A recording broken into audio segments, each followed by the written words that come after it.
Hi friends, welcome to Rojavanam. இன்றைக்கி வீடியோவில் என்ன பார்க்க போகிறோன்னா, நாள்பட்ட நெஞ்சு சளி இருமல் குணமாக வீட்டில் இருக்க பொருட்களை வச்சு ஒரு வீட்டு வைத்தியம் தான் பார்க்க போகிறோம். அதற்கு தேவையான பொருட்கள் என்னென்னு பார்க்கலான்னு வாங்க. கற்பூரவள்ளி இலை 2, வெற்றிலை 1, பெரிய வெற்றிலையாக இருந்தால் 1, இல்லைன்னா சின்னதாக இருந்தால் 2, ஒரு சின்ன துண்டு இஞ்சி, துளசி இலை, மிளகு. இப்போ எப்படி செய்யலான்னு பார்க்கலாம் வாங்க. ஒரு இடிக்கல் எடுத்து அதில் மிளகு, இஞ்சி 2ம் போட்டு கொஞ்சம் கொரகொரப்பாக தட்டி எடுத்துக்கணும்.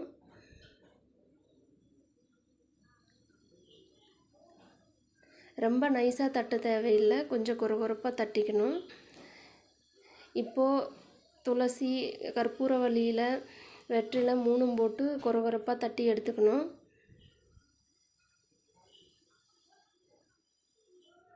தட்டி இப்போ ஒரு பவுலில் எடுத்துக்கிட்டேன்.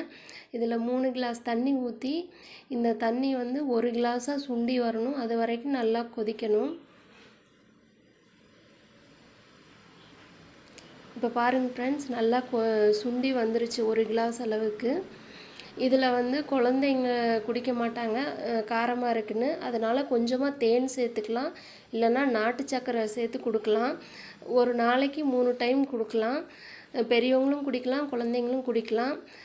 ட்ரை பண்ணி பாருங்கள் ஃப்ரெண்ட்ஸ். என் வீடியோ பிடிச்சிருந்தால் லைக் பண்ணுங்கள், ஷேர் பண்ணுங்கள், சப்ஸ்கிரைப் பண்ணுங்கள்.